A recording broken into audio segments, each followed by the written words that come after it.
Y en Ojén tuvo lugar la presentación del libro La foto del Palace, encuentro con Fernando Jáuregui.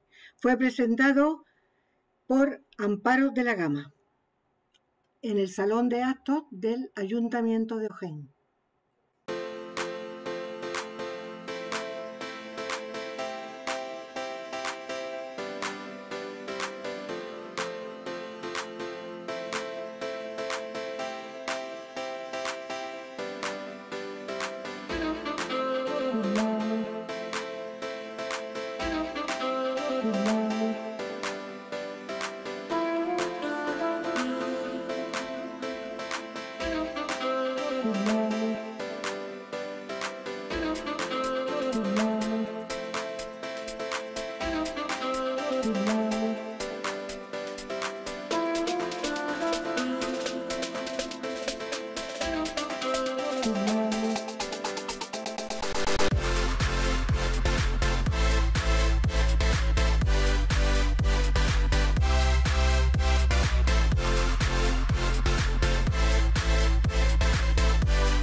Míralos todos, te lo tengo todo preparado.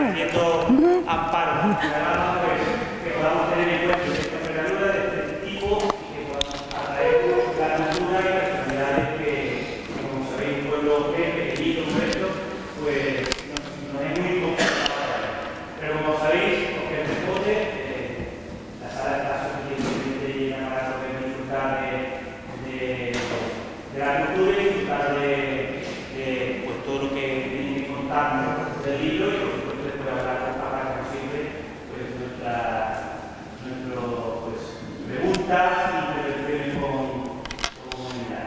Así que yo he encantado dar la bienvenida a todos, como he dicho antes, me alegra que estéis aquí. Y nada, Amparo, te paso la palabra, Fernando, bienvenido a ti y a tu mujer. Espero que os llevéis un grato recuerdo del municipio de Ojén y que volváis por el municipio en cuanto podáis. Eso está prometido. Bueno. Muchísimas gracias, alcalde.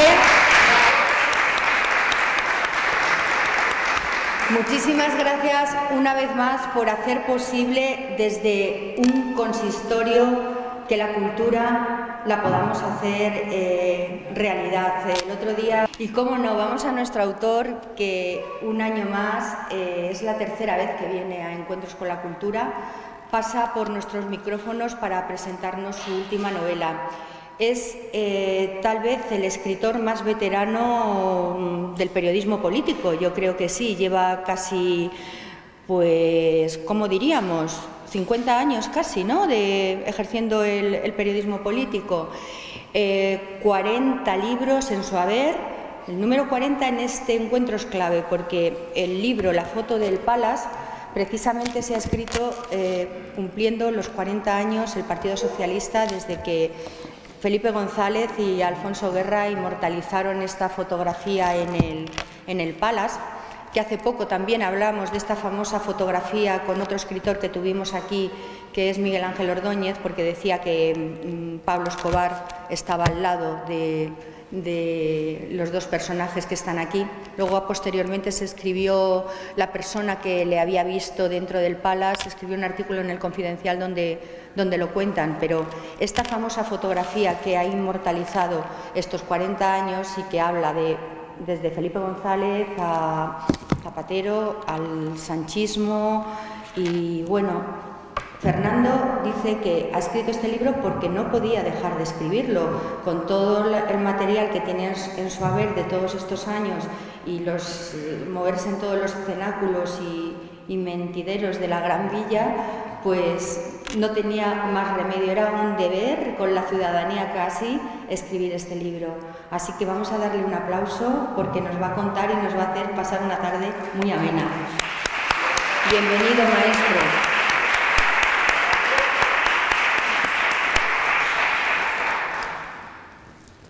Pues no sé si estás enchufado. Estoy enchufado. Estás enchufado. Bueno, lo primero de todo, antes que nada, ¿puedo pedir un papelito o dos? Porque me pasa como a ver que un día llevaba escrito el discurso y de pronto una ráfaga de viento se lo llevó. El discurso llega en el micrófono y dice, bueno, antes solo Dios y yo sabíamos lo que iba a decir, ahora solo Dios lo sabe. Pues esto es un poco con lo que me encuentro, de traer ya unas notas así o la pluma, no sé yo qué partida de leer, prefiero hablar, por lo menos apuntar algunas ideas.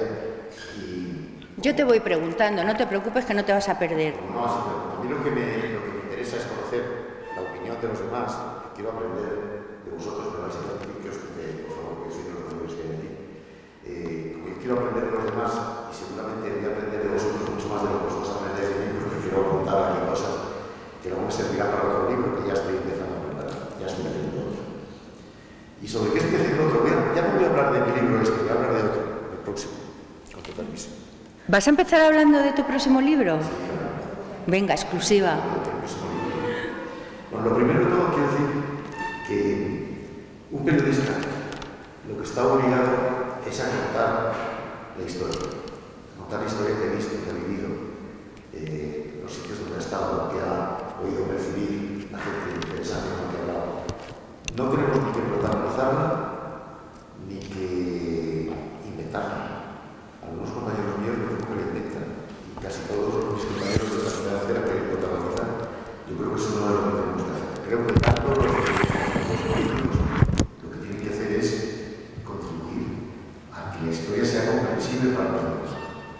Yo estoy muy preocupado porque me temo que nuestros jóvenes, la historia les importa poco, viven poco estos momentos irrepetibles que estamos viviendo y pareciendo, pero no, estamos viviendo lo que estamos transitando y están sacando pocas enseñanzas de lo que tendríamos que aprender, porque la historia hay que conocerla para no repetir sus partes malas y para repetir sus partes buenas.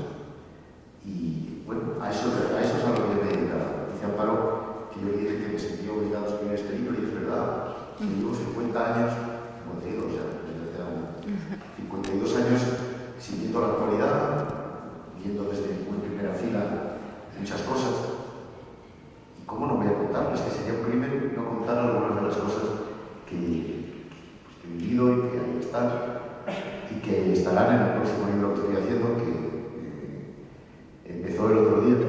El libro mío empezó el otro día cuando un amigo mío me convocó a San Sebastián para colocar una lápida en memoria de su padre, amigo mío, que había sido muy amigo mío. Lo había matado Lo llama ETA y a la puerta de su casa me lo mandaron, colocamos la lápida el otro día y hoy decidí que tenía que contar una historia que desgraciadamente nuestros jóvenes no conocen, que es la historia de que ha sido nuestra pesadilla durante 40 años, que es la pesadilla de ETA. Algunos nos hemos sentido muy amenazados directamente, a algunos nos han matado amigos, a otros les han matado familiares, otros han tenido que exiliarse y salir. Aquí en la Costa del Sol viven algunos amigos míos vascos que se han exiliado. Conoceréis alguno, vamos. Entonces, bueno, creo que el tema de ETA no debe ser motivo de campaña electoral. Y algún partido me temo que se está equivocando convirtiéndolo en campaña. Yo tengo grandes discusiones en las tertulias con algún compañero mío que insiste en que estamos gobernados por ETA. ETA está gobernando este país, no es verdad. ETA desapareció hace 12 años y no va a reaparecer. Otra cosa es que nos guste más o menos que el gobierno actual pacte con Bildu, que es una coalición, no sé qué, donde figura gente que militaron en ETA, pero no es ETA. Es otra cosa. Yo estuve hace un año, en octubre del año pasado, estuve en Valencia, en el Congreso del Partido Socialista, el 40 Congreso del Partido Socialista, el número 40 ¿Has visto? Se va, es cada cíclico. El 40 Congreso del Partido Socialista y una revista extranjera me había encargado escribir precisamente sobre esto, sobre lo que comentaba ya el gobierno Frankenstein, es decir, los pactos con el RC, con Bildu. Y yo pregunté pues, a no menos de 50 compromisarios, o sea, militantes que estaban allí, les pregunté qué les parecía los acuerdos con Bildu, y la verdad es que ni uno solo me respondió que le parecía positivo, ni uno solo, todos ponían una cara muy rara. Y este es un tema que va a estar allí en la campaña. Yo creo que, yo creo que el Partido Popular sinceramente se va a equivocar escribiéndolo, porque hay otras muchas cosas que se pueden escribir, pero va a salir. Y es una cuestión que a mí me gustaría contaros, porque realmente cuando nos enteramos de que los jóvenes que están estudiando en los institutos ahora no sabían de quién fue Miguel Ángel Blanco, la gran víctima, la víctima más notoria de la ETA de los últimos años, pues realmente me pareció preocupante, porque nuestros jóvenes sí tienen que saber Miguel Ángel Blanco, y nuestros jóvenes sí tienen que saber, pues no lo sé, quién era otra mucha gente, como un humilde concejal de Ermua, al cual llamamos un día desde la radio porque había sustituido a un compañero suyo que había muerto. Hizo un gran libro Miguel Ángel Mellado, ¿verdad? Escribió, lo tuvimos aquí en nuestro foro de encuentros y es maravilloso el libro de Miguel Ángel Blanco. No hablo de Miguel Ángel Blanco, hablo del concejal de Ermua, no es Miguel Ángel Blanco, uno que sustituía a otro que había matado a ETA el mes anterior y nos dijo la tertulia esta de la radio, yo sé que me van a matar, pero tenía que ir ahí, al mes siguiente lo mataron. Se llamaba Manuel Zamarreño. Que no ha sido tan conocido. Os ruego que lo tengáis en vuestra mente para siempre, porque un tío que dice yo sé que me van a matar, pero tenía la obligación de ir ahí, eso está grabado, y eso nos lo dijo nuestra tertulia, y lo mataron al mes, pues que os queréis. Así que, en fin, yo, más que nada... ya has hecho spoilers de tu libro nuevo, ¿eh? Quiero hablar, spoilers no estoy haciendo propaganda, que es distinto. Yo más que del pasado quiero hablar del futuro, así que Amparo. Bueno, pero este libro es casi futuro, porque has hablado con 200 personas para elaborar este libro que engloba casi medio siglo de política. Has hablado con todos, menos con Pedro Sánchez, que acaba de decir además que va a pasar a la historia, vamos a los 40, otra vez, por haber sumado los restos del caudillo, y con eso pues volvemos otra vez a los 40 del número, ¿no? No, yo creo que tampoco tenía mucho sentido tener a Franco venerado ahí. Yo creo que eso no es un tema que me interesa. Yo escribir la figura de Franco, pues Franco, como los Reyes Godos, o sea, yo pregunto a mis hijas por Franco y no saben quién es, o sea que... ¿En serio? A mis hijas sí, pero a lo mejor los chavales de los institutos o los jóvenes de las universidades a los que yo doy clase, pues seguramente no lo saben. Yo lloré cuando murió Franco en el colegio, bueno. O sea que... yo creo que sí que hay una generación que lo recuerda, ¿no? Pero la siguiente no. Ahí está el Nico Rubio, que no lo va a visitar nadie. Yo creo que eso no es el tema. Y van a gloriarse de haber cerrado el Valle de los Caídos o de haberlo cambiado. Pues bueno, en algún momento tendría que ocurrir. No me parece lo importante. Yo creo que lo importante es qué vamos a hacer con este país. ¿Qué vamos a hacer con este país? ¿Cuáles son los planes para este país? ¿Qué planes tienen los gobernantes? ¿Qué planes tienen los de la oposición? ¿Y qué planes tienen los que están en la oposición de la oposición de la oposición? Es decir, los extremos. Yo creo que los extremos nos están haciendo mucho daño. Pero bueno, entonces, para mí lo importante a la hora de hablar del futuro es si se está diseñando o no una nación nueva, una nación más moderna, una nación más justa, más progresista. Y la verdad es que debo decir que ahora mismo nos encontramos en un panorama de lucha por el poder que no es constructiva en absoluto. Yo suelo decir que nuestra política es gesticular con perdón. ¿Qué significa eso? Pues significa que aquel que manda dice que esto se hace por mis santos o no se hace porque no me sale de misa. Y claro, eso realmente nos lleva a una confrontación, a una política de continua confrontación y no de cooperación como están haciendo en toda Europa. En Europa están, más bien, se están dando cuenta que estamos primero en una economía de guerra, o que estamos en una guerra que ya lleva durando demasiado tiempo, y segundo, que estamos viviendo circunstancias excepcionales que probablemente merecen que las distintas formaciones políticas se arrimen el nombre. Es verdad que en Europa no tienen un problema que tenemos nosotros muy serio, que es el territorial. Nosotros tenemos un problema de cohesión territorial que... Claro que incluso se está quebrando el espíritu del 78. O sea, es que estamos llegando hasta eso. El espíritu del 78 ya está quebrado. Eso ya está muerto. El espíritu del 78 ya no existe. Pero tendríamos que aprender a recoger lo mejor del espíritu del 78, que tiene cosas muy buenas, y todos, muchos de los que estamos aquí, hemos cooperado a que eso fuese una realidad, y en fin, tener un acuerdo, tener una concordia, aquellos pactos de la Moncloa, que yo creo que tendríamos que repetir, evidentemente. Sí.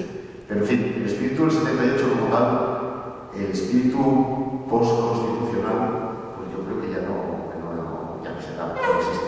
Hemos cerrado una transición y estamos en otra nueva, diferente, que vamos a ver a dónde nos lleva. El problema es que la primera transición se cerró porque sabíamos a dónde íbamos, no sabíamos que nos iba a aplicar un rey, que se iba a exiliar un rey, todas estas cosas naturales que nos han pasado. Pero ahora tenemos una segunda que no sabemos a dónde nos conduce. Y este año que empieza, 2023, es un año absolutamente clave. Van a pasar muchas cosas, ¿verdad? No, muchas cosas no, va a pasar absolutamente todo.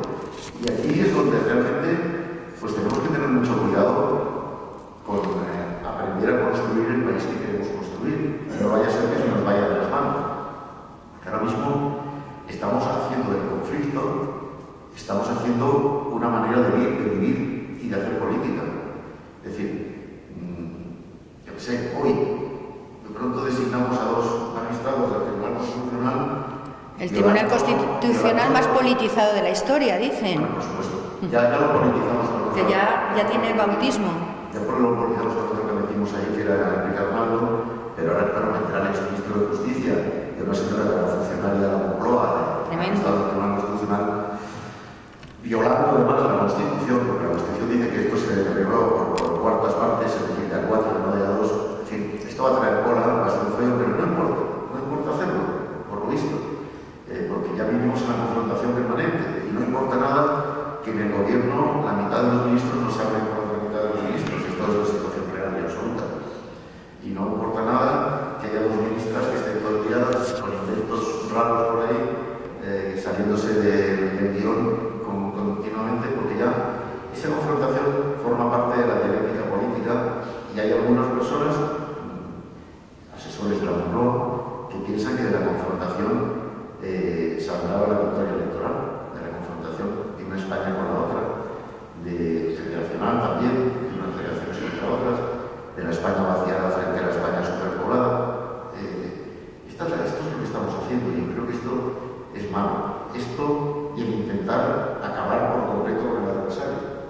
Es decir, aquí no estamos en la dialéctica política de debate, de confrontación, pero como confrontación cooperativa, no, estamos en acabar con el adversario. No estoy hablando solamente del gobierno, estoy hablando Del conjunto de las fuerzas políticas, que me hacía gracia que Bendodo el otro día utilizaba una frase tuya respecto al canciller Bismarck, esa frase que tú dices siempre de los españoles somos muy duros porque hemos intentado autodestruirnos, somos el pueblo más fuerte del mundo que hemos intentado autodestruirnos. Pues el otro día Bendodo te parafraseaba, o sea que es que a lo mejor, Fernando, tenías que estar pensando en presentarte a político, porque... A lo mejor parafraseaba a Bismarck, que lo dijo. Los españoles somos el país más fuerte del mundo, el pueblo más fuerte del mundo, porque vamos siglos intentando destruirnos y todavía no lo hemos conseguido. Pero yo te lo he oído muchas veces, esa frase. Sí, sí, incluso como en el libro la tienes. Una frase que me gusta mucho porque todavía seguimos en eso. O sea que Elías Bendodo se ha leído el libro. La maldición de Bismarck. Bueno, habrá leído Bismarck o habrá leído algo. No sé. No estoy seguro que haya leído el libro. Ahí lo dejamos. Bueno, ahora han estado aquí en Málaga ahora el fin de semana, pero no ha habido como foto de familia, ¿no? con nuestra alcaldesa de Marbella, que ya ves también lo que se está viviendo en estos momentos. Está todo tan polarizado, pero al mismo tiempo también está todo tan sumamente sustraído a la política del miedo. No conozco el tema, lo conozco más, no es que no me quieran meter en líos, me da igual, porque mi vida también es meterme en líos, porque me he puesto empapado aquí.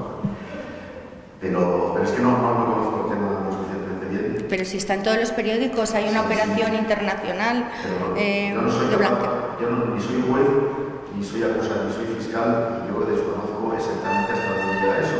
Yo he leído algo sobre su marido, sobre su hijo, pero no me atrevo a traer eso. Claro, ya se va pareciendo cada vez más a un político, ¿eh? No, hay que meterme en líos, yo no quiero meterme en líos, porque además son líos que desconozco. Si los conociese me metería, pero no los conozco. Hablábamos antes de esa famosa fotografía del Palace, que además lo hemos comentado tú y yo, de lo de la asistencia de Pablo Escobar, ¿no? Que dices que a ti no te consta que estuviese ese día en Madrid. No le di. Tampoco le conocía entonces, pero o sea que es posible que estuviese, porque no estuviese, no sé si eso estaba por el acto. Lo que sí estoy seguro es de que Pablo Escobar nunca apoyó o respaldó o ayudó o financió candidatura de Felipe González ninguna, desde luego. Eso estoy convencido. Otra cosa que anduviese por ahí, ¿Cómo han sido tus conversaciones ahora últimamente con Felipe González? Que en muchas cosas se ve que no ha apoyado a Pedro Sánchez. Pues yo le vi el día anterior a la Navidad del año pasado. Estuve con él en su casa en la calle Velázquez. Tenía una casa allí, por cierto no tenía ni un adorno de Navidad, tenía una casa un poco fría. Y estuvimos hablando un par de horas o tres, no me acuerdo. Y yo le dije que, hombre, me contó que su hija, María, abogado, muy simpática, muy linda, que le había pedido que escribiese sus memorias. Lo cuentas ahí en el libro, en la primera parte. Estaba dudoso. Y él decía, escribiéndolas. Pero bueno, estaba dudoso en absoluto. Por eso no cuenta casi nada, por eso sale tampoco. Cuando está escrito sus memorias, empieza más como por cierto sus memorias. Pues bueno, pues ahí está escribiéndolas. Lo que sí le dije, Felipe, tú con lo mal que te llevas patente con Pedro Sánchez, con las cosas que os habéis dicho mutuamente, ahora no se lleva tan mal, por cierto, con las cosas que os habéis dicho mutuamente, incluso por la radio, que ha sido terrible, todo en la pelea desde el año 2016, ¿cómo vienes al Congreso? ¿Cómo has ido al Congreso de Valencia, del año pasado? Que es un Congreso para la mayor gloria de Pedro Sánchez. Y Felipe me dio una respuesta que yo creo que tiene su valor, porque aunque tú no te lo creas, yo soy miembro del Partido Socialista Obrero Español. Por supuesto, claro que me lo creo, no es que sea miembro del Partido Socialista Obrero Español, sino que es el Partido Socialista Obrero Español. Pero ahí me dio una clave para entender por qué el Partido Socialista, con todas las oportunidades que ha tenido, no se ha roto. Desde Indalecio Prieto y Largo Caballero, que tuvieron a las pistolas, hasta lo de Sopes, con Rodolfo Llopis, Guerra de Felipe, Almunia Borrell, Rubalcaba Chacón, que ese es un tema de Cenés Hotel, que no tiene mucho que ver con cuestiones ideológicas o relacionales, sino con otras cosas. O la propia defenestración de Pedro Sánchez en 2016, que lo echaron a patadas de cerrar. ¿Cómo es posible que no se haya roto el Partido Socialista? Pues ahí lo entendí. Existe un orgullo de militancia del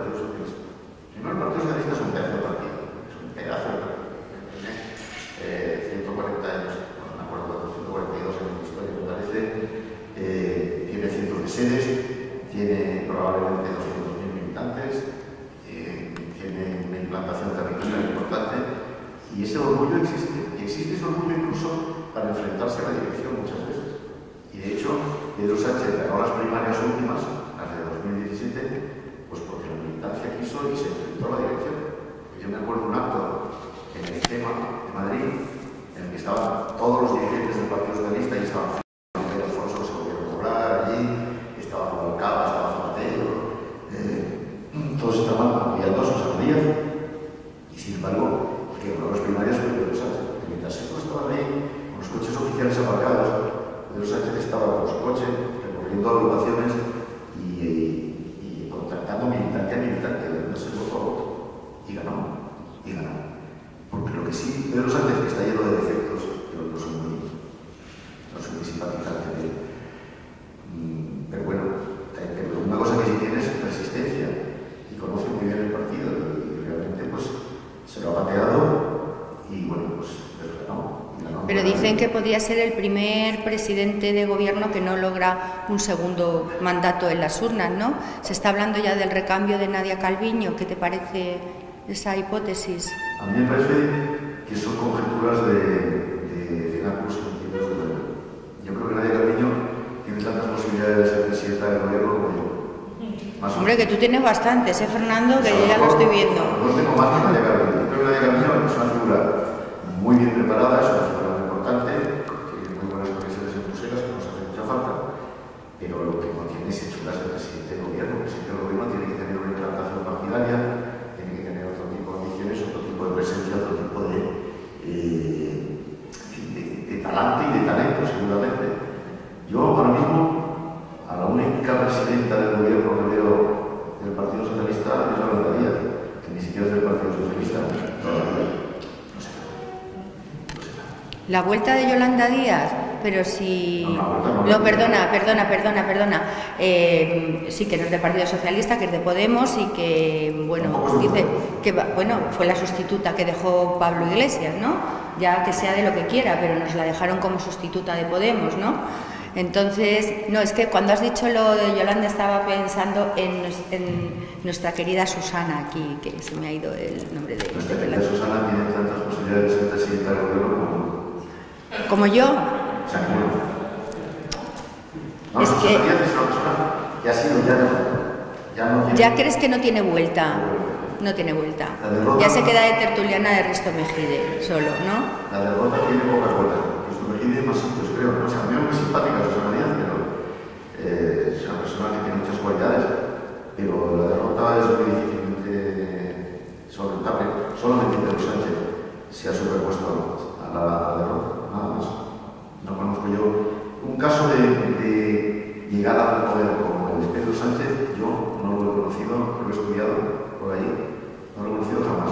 A lo mejor, si Boris Johnson hubiese vuelto a ser primer ministro, hubiese dicho, oh, esto no tiene para nada. Pero como no ha vuelto a ser primer ministro, yo creo que... Susana Díaz no tiene posibilidades tampoco. ¿Qué crees tú de eso? Trump tiene tantas posibilidades de ser presidente del gobierno como que Estados Unidos como tú, eso iba a decir. O sea, ya aquí los tres hemos salido en política. Sí, pero no puede comprar una nación. Y si fuese así, sería una catástrofe de tal magnitud que más vale ni pensar. No lo permitiríamos, porque es que la gente, nosotros también somos votantes de los Estados Unidos, pero también somos votantes. No hemos permitido una guerra. No lo hemos permitido, pero lo sabemos. En el libro, Fernando, quitas estereotipos, es decir, ni Zapatero es Bambi, ni Felipe es el súper... Realmente pones a cada político en su sitio, ¿no? Es una manera que los has conocido directamente y que les dibujas muy bien. Claro, cuando conoces a la gente en directo y has hablado con ellos muchas veces, o bastantes veces, porque con Pedro Sánchez no he conseguido hablar tanto. Sí, algunas veces, pero no he conseguido una buena relación con él. De hecho, no les ha gustado nada de muchas cosas, nada. ¿En serio? Pero bueno, es que no es un libro de PSOE, como creo que no es un libro, una geografía, eso no. Pero cuando conoces a la gente de cerca, la tratas, hablas con ellos, incluso a veces con cierta intimidad, pues no te parecen ni tan malos como van diciendo los que no saben poner estereotipos, ni tan buenos como van diciendo pues, sus agiógrafos, que son muchos siempre, ¿no? Y he visto que Zapatero, hombre, ahora se le ataca mucho porque ahora se está equivocando mucho, pero cuando era presidente del gobierno, Zapatero hizo una cosa que tiene su mente. Ayudó decisivamente a acabar con ETA. Volvemos otra vez al tema de ETA. Efectivamente. Zapatero supo sobreponerse a la oposición de la oposición, a la oposición de los medios, que le criticamos mucho, y a la oposición de algunos magistrados, sobre todo uno que hoy es ministro del Interior, dicho sea de paso. Y lo hizo. Y yo creo que esa negociación fue clave para acelerar el fin de ETA. Y de hecho, ETA anunció su disolución cuando todavía Zapatero era presidente del gobierno. Y luego pues ETA también tuvo algunos avances sociales importantes, ¿no? Pues, el matrimonio sexual, la época de la Cerolo, discapacidad importante, hizo algunas cosas, no se equivocó mucho en otras, pero la verdad es que en economía era un perfecto ignorante, claro, pero como todos. No sé, bueno, Sánchez sabía un poco más por lo más había estudiado económicas, pero los demás, digo, del PP o del PSOE, era lo mismo, o el presidente de mi comunidad, Revilla, que era el profesor de economía, bueno, pues yo creo que los estudias y los ves y te das cuenta que todos tienen su parte buena y su parte mala, pero su parte buena también. Y yo cuando veo que compañeros míos en las tertulias y tal, de Pedro Sánchez, insisten en que no hace nada bien, que no tiene nada bueno, yo creo que eso es un error brutal, porque eso es absolutamente dibujar una caricatura de algo que no es así. Pedro Sánchez hace cosas bien y hace cosas mal, naturalmente, con todo el mundo. Tú mismo eso estás expresando que te has movido con los políticos de antaño de una manera y ahora tu forma de relacionarte con los actuales también es de otra. No. A ver, yo mira, yo trabajaba en el país, era responsable político del país. Lo sé. Responsable político del país, en mis tiempos, que era con Felipe González, entraba en la Moncloa sin llamar a la puerta. Claro. Dabas una patada y ahí entrabas. Oye, presidente, un momento que te quiero decir, que es lo que está haciendo ahora mismo el país, no sé si le pasó. Exactamente lo mismo. Carlos Cue. Lo ha hecho siempre. Era el periódico oficial. Bueno, no, el oficial no sé. No sé si era el periódico oficial o el periódico que dictaba las normas, pero en cualquier caso no es lo mismo ser un periodista freelance como soy yo ahora que ser un periodista de país. Pero hombre, sigues teniendo un peso y un nombre y un decanato, vamos, increíble. O sea, con lo cual es que si Pedro Sánchez no quiere ponerse a tu lado y darte la entrevista del siglo, es que es idiota. O sea... Pues no, Pablo, conmigo para qué, ¿dónde iba a publicarse? Es que a ellos no les gustaría. Seguramente yo escribo en una veintena de periódicos de provincias que... Pues, no, pero lee todo el mundo, porque todos sabemos lo que escribes. Yo, sinceramente, entiendo que Pedro Sánchez no haya querido hablar conmigo, pero no puede el presidente del gobierno... Yo no lo entiendo, perdona. Yo sí. El presidente del gobierno no puede acceder a todas las entrevistas de todos los periodistas zarrapastrosos que se les ocurre escribir un libro sobre esto. Esta es la verdad. Otra cosa es que cuando tú pides la entrevista, como yo he hecho, el secretario de Estado de Comunicación, que no me acuerdo ni cómo se llama, de por un relevante que es, pues yo te conteste. Eso es una mala educación que tienen. Pedro Sánchez tiene un problema muy serio y es que es muy mal educado. Sí. Tremendamente mal educado, sobre todo con la gente que no le interesa. Esta es la verdad, las cosas como son. Yo tengo pruebas de sobra, mi mujer también, las ha visto. O sea que no tengo yo mucho más a que me voy a meter en eso. Pero yo creo que las formas en política son tan importantes como el fondo, por lo menos tan importantes. Y Pedro Sánchez en Europa se porta de una manera y en casa se porta de otra. Y eso... Bueno, como muchos miembros también de su gobierno, o sea, porque yo he pedido, por ejemplo, una entrevista a Isabel Pérez y es que ni siquiera, a ver, que era la niña... Esa, Isabel Rodríguez, fíjate. Isabel Pérez no te da la entrevista. No, porque con Isabel Rodríguez. hombre, que es que tuve el COVID y a veces tengo como esos, no es verdad, que te afecta neurológicamente a muchas de las cosas y pongo el post-it. Pero te iba a decir, la niña de Abenójar, y ya ibas a saber perfectamente quién era, porque yo soy manchega y la he conocido allí, o sea, quiero decir que era la niña allí del partido, pero que pidas una entrevista y que ni siquiera desde su gabinete de prensa te contesten, es que me parece, no ha ocurrido nunca, o sea, ni con ningún gobierno, hasta fíjate que Rajoy, que no hablaba para los periodistas, pero te contestaban desde su gabinete de prensa con educación, ahora ni te contestan. Por eso yo siempre lanzo una lanza por Iceta, que hasta por WhatsApp te contesta a las preguntas que le haces, ¿no? O sea, sigue quedando esa vieja guardia, porque yo a Iceta lo considero de la época antigua del PSOE, de otro talante. No sé, conmigo, bueno, pues con todos, hay ministros que son más transparentes y ministros que son menos. En general hay que decir que es verdad que el partido de la oposición, el Partido Popular en este caso, suele ser más abierto con los medios que el partido del gobierno, con muchas razones.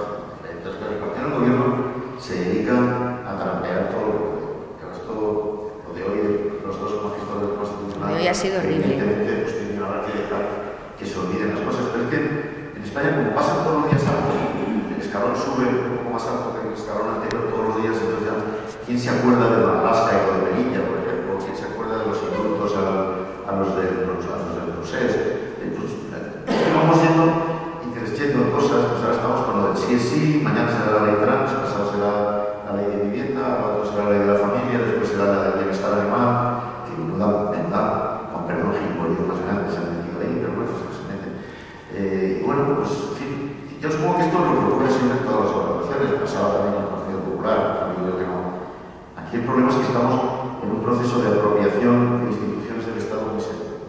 Y eso a mí me preocupa mucho. Tú no puedes hacerte con Televisión Española, no te puedes hacer con el Instituto Nacional de Estadística, no te puedes hacer con los servicios secretos, no te puedes hacer con las agencias de control, tú no te puedes hacer con el Consejo de Estado, tú no te puedes hacer con el Consejo de Estado también, por cierto, no te puedes hacer con el Tribunal Constitucional, no te puedes hacer con el Consejo del Poder Judicial y que no pase nada, no te puedes hacer con la Fiscalía del Estado. Parecen el Rey Sol, es que tenemos una política muy absolutista, perdona. Es un tema que yo echo de menos que la oposición critique. Sin embargo, la oposición en general se dedica a mirar el dedo que se llama la luna y no mira la luna. Entonces, ¡oh, qué horror! Se ha cogido el Falcon 3 veces y que se coja, pues que se coja 6, pues no pasa nada. Es que se ha ido a Kenia, es que ha confundido Kenia con Senegal, eso es fuerte, también es cierto. Confundirse Kenia con claro, va a hacer está a 8 horas de avión en el otro y eso. Lo cuentas ahí en tu libro. Pero también es hacer ese mismo tipo de política que hace, por ejemplo, Isabel Ayuso, que yo la política que veo que sigue es nada más que poner verde a Pedro Sánchez. O sea, es que con eso ya es lo que está vendiendo constantemente. Una política, pues, realmente facilona, ¿no? Es que... La gente está comprando política de confrontación. Y Isabel Ayuso y su asesor, pues, lo saben hacer muy bien. Miguel Ángel Rodríguez. Le llamaban Miliquito en el periódico en el que trabajaba en el norte de Castilla. Sí, en aquella época cuando empezaba. Pero fíjate dónde ha llegado Miliquito. Sí, pues a lo mejor era por eso, no sé. Pero Pachi La Rosa, que trabajaba allí, se acuerda siempre de ese nombre que le pusieron. Pero fíjate dónde ha llevado, ¿no? a Isabel Ayuso. Bueno, yo creo que infelizmente Isabel Ayuso va a las elecciones de manera abrumadora. Va a arrasar. Digo infelizmente porque arrasar siempre es regular. Eso te da la sensación de que tienes toda la razón en todas las preocupaciones. Y yo he oído a Isabel Ayuso decir cosas tan absolutamente disparatadas como que Pedro Sánchez prepara un golpe de Estado para cargarse a la ley y instaurar la república. Eso, señores, es falso. Es falso. Como es falso que el PP esté intentando violar la Constitución por no renovar el Consejo del Poder Judicial. Es que aquí se dispara con salvaguarda y a la gente pues, se la confunde un poco. Y estamos todo el día con los fake news y estamos todo el día falseando la realidad. Sin ir más lejos, en el tema de la sedición, por ejemplo, se ha dicho, no, es que Europa castiga menos la sedición de lo que nosotros la castigamos. Y otros dicen, no, es que Europa es mucho más severa con la sedición, y mire usted el caso de Francia, de Alemania. Estamos continuamente jugando a la falsedad. Y muchas veces se juega la falsedad desde el atril del Consejo de Ministros o desde el atril de Génova. Y claro, esto lleva a la confusión a la ciudadanía. La ciudadanía está completamente confusa en estos momentos.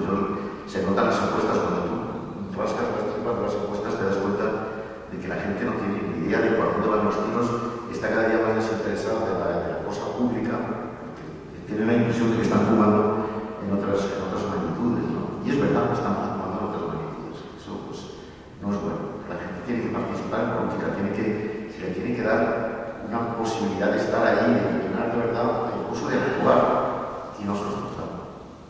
Pues desde que Feijóo cruzó el Miño y Moreno el Guadalquivir, parece que cada vez hay más posibilidades de que se vuelva a instaurar la política de la derecha, ¿no?, en nuestro país. Hay gente que piensa que por la psicología de las encuestas indica que la victoria del Partido Popular es segura. Yo soy uno de los bobos, aquellos que decían que Pedro Sánchez estaba muerto, de que no lo sabía, cuando ocurrió lo de 2016. Y la verdad es que si llega a estar vivo le hacen papa, vamos, porque ya no es lo que le falta. Yo creo que no es fácil predecir nada. Pedro Sánchez juega muy bien sus cartas, muy bien, las cosas como son, es un maestro. Lo que ha hecho ahora con la Internacional Socialista, ya veréis lo que va a decir. La gente dice, la Internacional Socialista es una gilipollez que estaba ya. No. La Internacional Socialista es una organización que lleva muchos años de existencia, donde se agrupa mucha gente. Lo primero que más nos va a traer Pedro Sánchez, acordaos de lo que os digo, es la reincorporación de los suecos y los alemanes. Vuelven los suecos y los alemanes. Los suecos ya están aquí en Marbella, ¿eh? No, estoy hablando de la Internacional Socialista. Hablo de la Internacional Socialista, ya lo sé. En fin, que lo diga el juez de la Audiencia Nacional, de la Sala Sexta. Es que tú tienes una obsesión, yo no quiero saber nada de eso. Ya.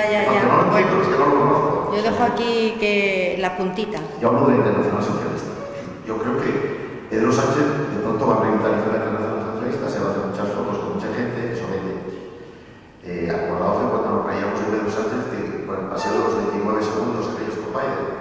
Bueno, yo lo último que he visto de Biden fue tremendo. Está haciendo manitas con Begoña Gómez, es lo último que he visto. Oye, pero se lo ocurrió muy bien, ¿eh? Pues eso es lo que estoy diciendo. Pedro Sánchez, no, esto de que lo hace todo mal no es verdad. Pedro Sánchez en la Unión Europea es un valor resaltado. Pero es efectista, 100%, porque luego rascas un poquito y no hay nada. No sé, yo no he tenido oportunidad de rascarle, pero lo único que te digo es que él se lleva muy bien con Ursula von der Leyen, que es la que manda en la Unión Europea de verdad, se lleva también con Scholz, con el canciller Scholz, se lleva muy bien con Macron, muy bien, y bueno, y ahora se lleva muy bien, me consta, con el nuevo primer ministro británico, y se lleva muy bien con Biden. O sea, que esto no ha conseguido, esto es la verdad, esto podemos decir otra cosa. Luego también podemos decir que es un feroz, es un tramposo, es un mentiroso, nos engaña, todo esto también, pero esto ya lo decimos todos los días. Pero esto que estoy diciendo no se puede negar, es un hecho, y es un hecho que todo le coincide que la cumbre de la presidencia europea se va a celebrar en el 2023, en el otoño próximo, que va a coincidir con las elecciones. Y se va a hinchar a hacerse fotos con todos los líderes europeos. Y eso, quieras que no, pesa sobre el ánimo de los electores. Tener un presidente del gobierno que se desenvuelve también por ahí fuera y que, en fin, que es tan guapo. Ser guapo en política es en fin. Además se ha hecho ahora el láser y todo y ya... sí, le ha quedado fantástico. Es cierto, todas estas hendiduras que tenía y tal, está muy guapo. Yo lo tengo que decir también. Sí creo que el ser guapo en política, en la vida, es importante. Claro. Es de las últimas cosas que le aconsejó, creo, Iván Redondo, antes de caer. ¿Qué? Eso. ¿Fuese guapo ya era guapo de antes? No, lo del láser. Lo del láser. No, yo creo que, sinceramente, creo que Pedro Sánchez tiene muy buenas bazas, lo que tiene es muy mal equipo. No tiene un equipo y tiene un gobierno que de verdad es que lo que puede ser es un gobierno que no se habla nosotros con nosotros, es que eso hace la gobernación absolutamente impracticable. No puede ser. Tú dices, a ver, feminismo, no, somos un follón de todos los diablos. Impuestos, un follón de todos los diablos. Familia, un follón de todos los diablos. OTAN, monarquía, el tema que tú quieras. No puede ser que una parte de un gobierno, con de coalición que sea, pues diga blanco y la otra parte diga negro continuamente. Y te voy a y no sé qué, y el otro desde fuera, desde la radio esa que te dejan, todo el día metiendo la pata. El de la radio que le deja, me encanta la definición. Bueno, eso sí lo dejan, ¿no? Sí. Y más, podría decir que está guiado con la peor persona que yo conozco, que es el empresario de Mediapro. Se llama Robles. O sea, lo veo, El señor Robles. Lo veo que es un país. ¿Crees que algún día vamos a saber si Felipe González estaba al final de aquella X? Yo solo pregunté un día.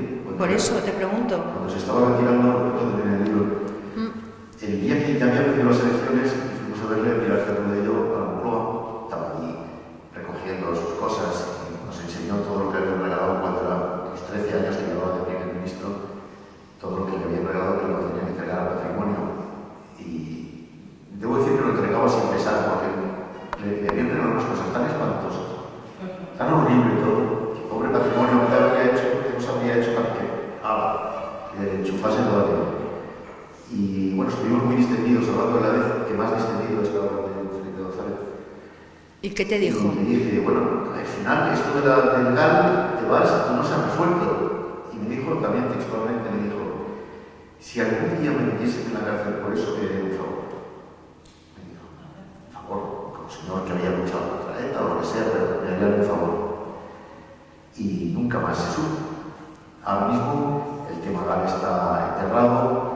El tema Fidesa nunca más se supo, Roldán que se ha muerto. Sí. A mí lo que más me duele de todo esto es que alguna vez cuando yo voy a ido a comer en un par de sitios más o menos de moda en Madrid, y allí estaba Mario Cote, Tampichi, paseándose por ahí, un tipo que ha hecho chantaje al Estado muchas veces, que ha chantajeado a la corona, que se ha salido de ella, que estuvo a punto de provocar una crisis muy seria en la zarzuela, en el rey, que en fin, ha hecho de todo lo que se puede hacer. Y ahí está, tan fresco.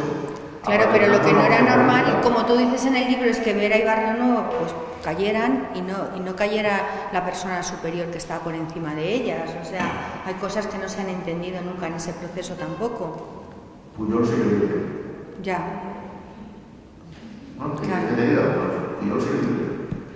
Aquí se han cometido muchas tonterías. Hay un libro que os recomiendo, para nombrar de mi libro. Ese libro sobre los secretos de Manglano se llama. Sí, es el del que fue CSIC. jefe de los servicios secretos durante los 13 años de Felipe González, más o menos 14 años estuvo, y cuenta todas las taroperías que se hacían. Pues se hicieron, porque todos los países tienen sus servicios secretos que hacen tromerías. Lo que pasa es que no todos dejan sus papeles, y los periodistas, en este caso los compañeros míos de ANFE, pues acceden a esos papeles, ¿no? Pero pues, ahí se cuentan cosas que te ponen los pelos de punta, esa es la verdad. Y no pasa nada, porque en el fondo, incluso el coronel traidor del CNI, del CSIC, Erote, pues ahí sigue en su casa tan tranquilo, que vendió todos los secretos de Estado, por cierto, a Mario Conde se los vendió. Ahí sigue, no pasa nada. No, pero en el libro reconoces que, por ejemplo, hay periodistas que fueron alertados por el jefe de la Casa Real del comportamiento del rey y se callaron, todo el mundo se callaba. O sea, ahora hemos visto este famoso documental que lo habréis visto en 3 partes en HBO, que hasta la misma Keka Campillo, que era la fotógrafo ha contado los puntos y las íes, porque antes no lo contaba, y si Sabino Fernández Campos os contaba muchísimas cosas y no lo contabais, Fernando, ¿por qué ahora sí y antes no? Yo me he hecho una autocrítica, porque yo era de los que contaba, Sabino Fernández Campos, yo era de los que nos contaba cosas del rey que eran muy poco edificantes, ¿no? Pues que si le daba dinero a los árabes, que si le andaba de panetos en el Javier de la Rosa, que si una señora que se llamaba Marta Colima, afortunadamente no existía todavía, desgraciadamente sigue existiendo, pero bueno, eso lo vamos a hacer. Y nos lo contaban, y nosotros pues nos callábamos, porque queríamos. Primero no era fácil, en esos momentos no era fácil tampoco contar eso, no te interrumpieron tan fácilmente. Segundo, creíamos que estábamos haciendo un favor al Estado. Y yo creo que Sabino nos lo contaba a nosotros precisamente para que publicásemos algo y el jefe del Estado se diese cuenta de que no era tan impune como la Constitución le dice, y que no era tan impune, y que eso podría tener consecuencias para él. Nosotros no lo contamos, pero la verdad es que los jefes de gobierno tampoco le pararon.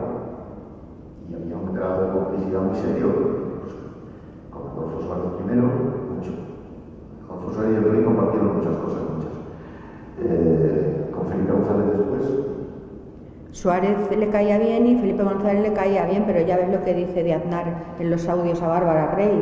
O sea, no le ha debido sentar muy bien tampoco al señor José María Aznar, ¿no? Aznar y Juan Carlos de Borbón son dos caracteres que no acaban de eso. Pero bueno, luego pues Zapatero también lo sobrellevó y la verdad es que todos miramos hacia otro lado, pues quizá porque la situación era inédita, quizá porque acabamos de recobrar la democracia, porque todavía la democracia era muy joven en muchos sentidos y no estábamos acostumbrados a esto, pero es verdad que a lo mejor si hubiésemos publicado más, hubiésemos dicho más, a lo mejor hubiese caído la monarquía, podría haber ocurrido. En fin, ahora tenemos un rey estupendo y conviene no agradarlo demasiado porque es lo mejor que tenemos en estos momentos. Eso no lo digo yo, lo dicen las encuestas. Sí, es que tal vez tenéis eso, un sentido exagerado de la defensa del Estado, ¿no? Exagerado. Así como no nos equivocamos, creo yo, callándonos algunas cosas que sabíamos de ETA, nos las callamos para no estropear elecciones que eran importantes. No, en fin. A mí el propio Rubalcaba me pidió que me callase algunas cosas y me las callé. Lo que pasa es que ahora las publicaron otros, pero bueno. Lo mismo que yo creo que no nos equivocamos en el tema del rey, pues quizá podíamos haber hecho algún guiño diciendo algo de lo que sabíamos, ¿no? Pero no lo hicimos. Como no lo hicimos, tenemos que autocriticarnos, porque seguramente actuamos mal. Y seguramente los presidentes del gobierno que hicieron guiños actuaron mal. Pero yo me acuerdo un día de que Felipe González en el Congreso, estábamos un poquito de rodeando eso, y Felipe González bastante cabreado, cada vez bastante cabreado, nos dijo que no había podido firmar el decreto de relevo en el Ministerio de Asuntos Exteriores de Paco Fernández Ordóñez, que estaba muy enfermo ya, por Javier Solana, y nos lo dijo así, porque lo tiene que firmar el rey y no sé dónde está el rey. Y el rey en ese momento parece que estaba en un lago italiano a punto de ahogarse, por cierto, porque no sé qué. En ese lago italiano no debe haber nunca una tormenta, pero ese día lo hubo. Bueno, pues estas cosas que han pasado y que no se han contado, porque no se han contado suficientemente, pero en fin, algún día iremos haciendo poco a poco en libros como este y en otros, iremos haciendo la intrahistoria de las cosas. Es como dice Chencho, dice es que le perdió la bragueta. Yo que he viajado muchas veces con él en Chencho Arias, ya sabes cómo es, ¿no? Dice, bueno, es un hombre que le ha perdido siempre la bragueta. Sus asuntos de bragueta no eran asuntos de Estado, pero evidentemente que han influido. No, pero hay temas económicos también. Y cuando un tema se mezcla con otro, y cuando tú caes en las garras de alguien tan poco recomendable como Corina, puedes tener la seguridad de que vas a meter una pata muy seria. Bueno, el que tiene la culpa es él, la otra la única que está es difundiendo. Si no lo hubiera hecho él, no tendría mensaje que dar Corina. No vamos a matar al mensajero, ¿no? Ahí lo podemos dejar, ¿no? Parece que ahora tiene también el director de Vanitatis ha escrito el libro de Urdangarín, ahora Nacho Gay, que le tendremos el día 21 con la espera de los libros, también como Fernando. Y bueno, todo el mundo está temiendo que Urdangarín hable. ¿Tú qué opinas de eso? Que se haga un Corina. No hablará. Yo pienso que no hablará. Tampoco tiene lo mismo que decir que Corina. Sí, claro, cualquiera que... Al final, la zarzuela es un mundo muy cerrado a los medios de comunicación, muy cerrado a la gente, muy impermeable. Y claro, cualquier cosa que cuentes ahí, pues es sensacional. Porque además es que no es que sea una familia real como las demás, están pasando muchas cosas. Estamos en un país cuyo jefe del Estado durante 40 años está fuera de España y no se sabe cuándo volver. Además, y no está en otro sitio, no está en Abu Dhabi, que tampoco es el sitio de la más recomendable. Macedonia. No. Entonces, que han pasado muchas cosas. Tenemos una familia real cuyos miembros prácticamente no se tratan. También es verdad eso. Esto es un tema complicado, pero afortunadamente tenemos un rey que es un tipazo. Que da una gran talla, no lo digo por talla física, pero da la talla. Y yo ahora soy bastante partidario de la reina, no me la tanto. Ah, ¿te has hecho leticista?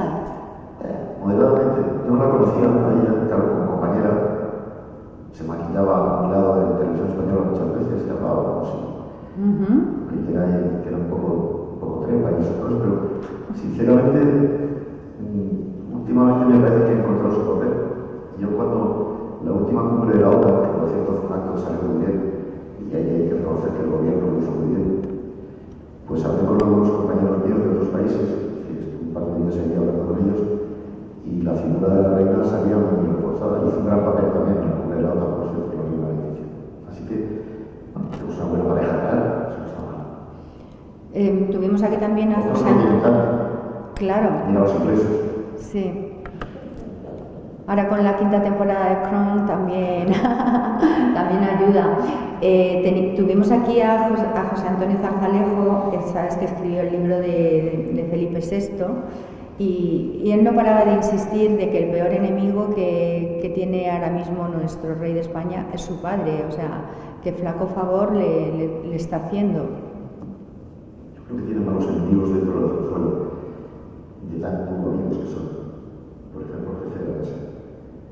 Yo creo que al rey lo que le falta es ser un poco más arriesgado, es ser menos protocolario, menos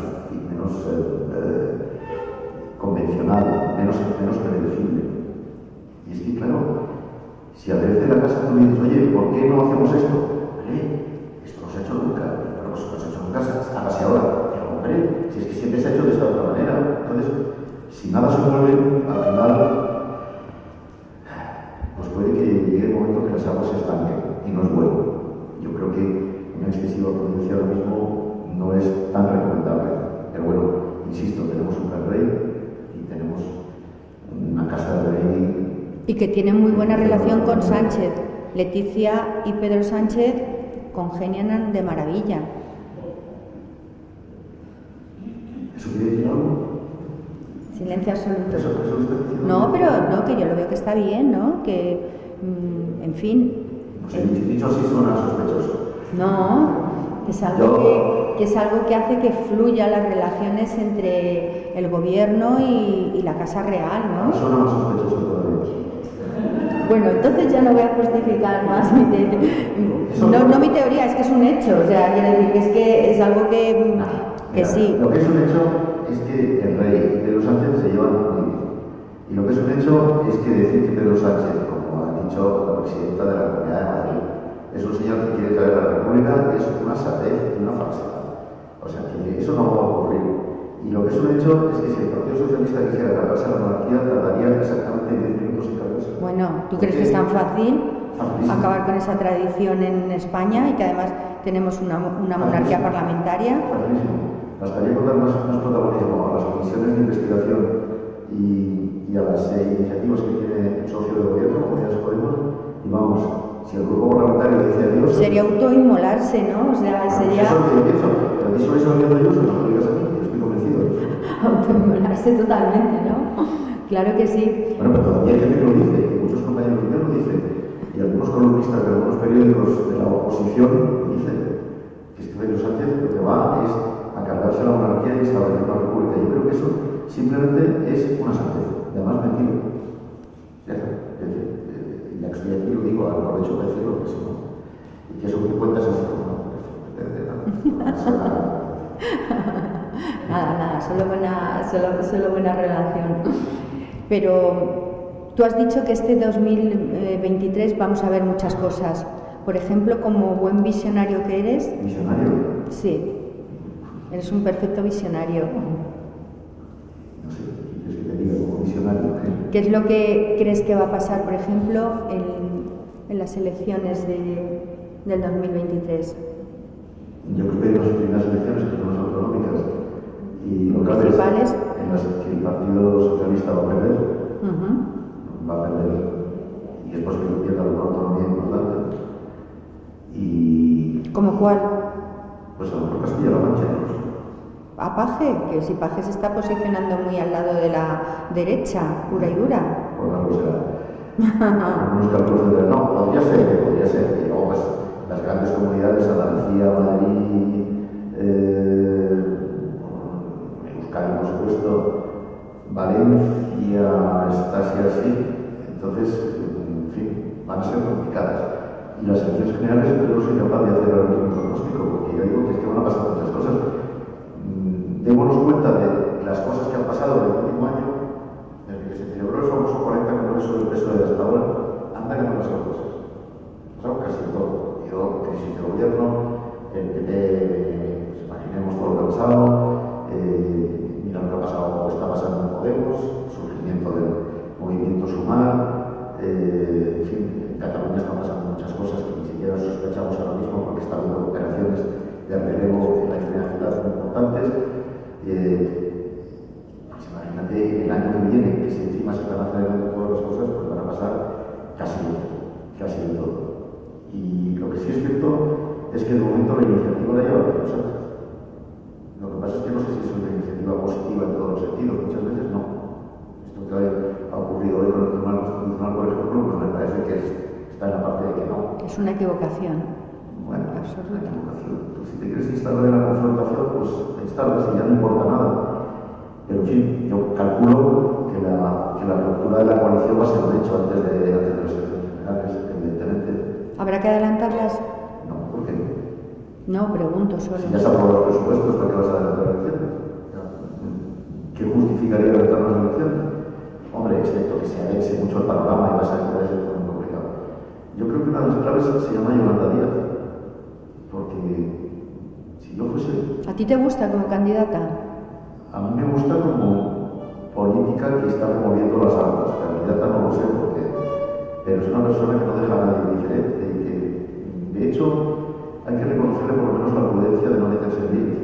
Cuando se habla de la OTAN, no me callo. Cuando se habla de la monarquía, no quiero meterme en lío. Cuando se habla de la trans, cuando se habla del sí, procuran mantenerse al margen de todas las bobadas que están haciendo quienes teóricamente serían sus compañeros de partido. Pero eso es fácil, porque ella sustenta unas siglas. Lo fácil es callarte si quieres hacer algo diferente en un futuro. O sea, es también un poco oportunismo, ¿no? No sé cómo... Yo creo que callarse es lo más difícil que hay muchas veces cuando te exigen todos que hables. Y ella por lo menos está manteniendo ahí la prudencia. Yo creo que Yolanda Díaz es una persona... ¡Hala! Ahora te has equivocado tú. Pillado. ¿De qué lado estás? No, es verdad, ¿no? Que Yolanda sí que mucha gente la ve como el futuro de la izquierda en este país. Tiene muchas posibilidades de hacerlo. Y que acabará luchando con Ayuso en la derecha, mujer contra mujer, que decía Mecano. Sería preciosa esa confrontación, ¿verdad? Pues yo creo que hay un señor que se llama Alberto Núñez Feijóo, que es un valor y que será el presidente del gobierno. Bueno, si no le meten más fotos con los narcos en las Rías Baixas y esas cosas, ¿no? Porque esa foto la repiten constantemente en los medios. Esa foto está súper amortizada ya, es una bobada ya que son ganas de... Hay gente que no parará hasta intentar cargarse a Alberto Núñez Feijóo, pero es un valor, es un señor que se ganó el puesto, pues porque no había otro, en un momento de gran confrontación dentro de su partido, cuando ellos cruzó el niño, se hizo el sacrificio de Madrid, para el gran sacrificio, porque es muy complicado el panorama que tiene. Y bueno, hombre, dentro de lo que están dejando hacer, pues ahí sobrevive. ¿Podría hacerlo un poco mejor? Sí. ¿Se ha equivocado algunas veces? Sí. ¿Debería sonreír un poco de vez en cuando? También debería sonreír un poco. Pero, en fin, no me parece... Lo trajeron como Salvador, pero realmente el que parecía que iba a ser el Salvador era Pablo Casado, que realmente luchó contra la corrupción de su partido y por luchar contra esa corrupción, pues mira lo que le pasó. O sea que para mí tenía gran valía Pablo Casado en ese sentido. Y sin embargo, al que nos han proyectado como El Salvador es al señor Feijóo, que en fin, tiene sus sombras también, que probablemente si va de candidato, pues... ¿Pero sus sombras que son una fotografía con un narco en un banco? No, hay más sombras. ¿Cuáles? Bueno, no sé, hoy vamos a hablar de la foto de Palas, no de Feijóo. Eso que no sabe Viruca, que sabe más de allí, de la zona de Galicia, ¿no? No, porque además, fijaros, llevamos aquí nosotros hablando de chachareo, pues son las 20:42, hay mucha gente que ha leído el libro y que quiere preguntarte. Por ejemplo, José Antonio, yo quería que le hicieras aquí unas preguntas al maestro, ya que te has leído el libro. Bueno, buenas tardes de nuevo. Yo he empezado a leerlo porque realmente el libro, como te he dicho hace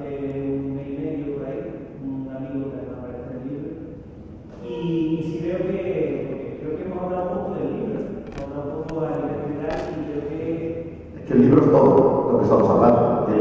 Está ahí. Me da cuenta que ya lo tenía, y la tercera manera es la gran enciclopedia de los 40 que ha salido a internet, de los 40 años, por lo menos desde la percepción que has tenido en los sitios donde has estado. Pero en el libro veo que cataloga a Pedro por 3 Pedros, ¿no? 4. Todavía no he llegado a Están páginas finales. Como Pedro I, Pedro II y Pedro III. ¿Qué es? Porque también hemos visto que no es un libro del PSOE, un libro donde también se critican cosas del PSOE, un libro donde se pone acento. ¿Qué cosas buenas y qué cosas malas ha visto en cada uno de los Pedros? A ver, yo conocí al Pedro Cero, todavía no era ni Pedro I, como tertuliano conmigo, en televisiones de la serie B, BOTV y cosas de esas que tenían un pase. Y las cosas como son, Rubalcaba le mandaba a Pedro Sánchez a las televisiones de segunda y los otros mandaban a las televisiones de primera. Entonces Pedro Sánchez no era más que un señor, tenía buena pinta, estaba ahí, había llegado al Congreso, como sabes, no porque hubiese sido elegido, sino porque habían dimitido o se había marchado el anterior en la lista, pero solo es un caso. La presidenta del PSOE también está, Cristina Narbona, en otro, y le habían dejado sitio, y había sido diputado por eso. Y me pareció un señor con muchas ganas de subir, simpático, cuando venía, porque la verdad es que simpático no es, Pedro Sánchez simpático no es, pero simpático cuando quiere sí es. Él, cuando yo estaba en determinados sitios, no hacía más que decir que a ver si nos vamos a comer. Cuando dejé de estar en esos sitios ya no me pasó nada, no sé, me interesaba. Y a varias personas que yo conocía les había dicho ya que llegaría a ser presidente del gobierno. Estoy hablando del año 2011, 2010. Es decir, que ya tenía muy claro, como lo tenía Zapatero. Zapatero también me lo dijo, unos años antes me lo dijo a mí. Yo llegaría a presidente del gobierno. Y como lo tenía muy claro Adolfo Suárez, estaba seguro que iba a ser presidente del gobierno. Claro, Adolfo Suárez, perdóname la paréntesis, Adolfo Suárez tenía motivos para saber cosas. Porque Adolfo Suárez era gobernador civil de Segovia y por allí iba de cacería, de muchos tipos de cacería, iba el príncipe de Asturias. Y ahí se hicieron amigos, casi cómplices, en muchas cosas. Y Adolfo Suárez sabía perfectamente que se iba a hacer una terna de candidatos y que él iba a ser elegido en la terna porque al final era el nuevo rey, decía que el príncipe de Asturias era su amigote, que había cuidado mucho además en televisión española, iba a ser él que decidiese. Entonces, bueno, pero sabían que iban a ser presidentes del gobierno, están convencidos. No así, porque Aznar no lo sé, y Rajoy, por supuesto, no tenía ni idea que iba a ser presidente del gobierno ni nada, podría pasar cosas por ahí, pasaba un río, otro río, sí, pero esto sí lo sabía. Entonces, Pedro I es el hombre que gana las primeras primarias, las de 2014, frente a Medina y José Antonio Pelotado, en Granada. Y las gana, pues como todos sabéis, porque Susana Díaz y Zapatero se empeñaron en que las ganasen. Primeras, le pusieron ahí, era un señor que llegaba de ahí, porque no había otro, porque en su momento el PSOE era un vivo. Ese es Pedro I, que va ascendiendo hasta que en 2016 a Pedro II lo echan a patadas de Ferraz y entonces llega Pedro III, que es el que con su coche, mientras los otros están ahí en la cumbre del FEMA y no sé qué, va reconquistando el poder y gana las primarias de 2017 contra todo pronóstico y toda opinión. Nadie pensaba que Pedro Sánchez iba a ganar esas primarias después de haber sido defenestrado, condenado, de haberse equivocado, de haber, bueno, todo lo que pasó. Después de haber hecho las declaraciones que hizo terribles contra los banqueros, contra el país, ¿te acuerdas? Aquello que en fin te dijo tremendo. Nadie lo pensaba. Y bueno, pues llega Pedro IV, que es el que se atreve a presentar una moción de censura en 2018. Si Susana Díaz hubiese ganado esos 5 años, el PSOE no estaría en el poder en estos momentos. Porque, primero, no se hubiese hecho la coalición Frankenstein, esta de Unidas Podemos, y segundo, no se hubiese presentado la moción de censura después del fallo de la Corte de la Tierra. Él lo vio claro, le aconsejaron, ahí sí tuvo una influencia importante Iván Redondo, ahí sí, y ahí tuvo una influencia importante también. Yo creo que Margarita Robles tuvo mucha influencia, porque lo vio jurídicamente muy claro y dijo, podemos hacerlo y lo ganamos. Pues lo ganamos.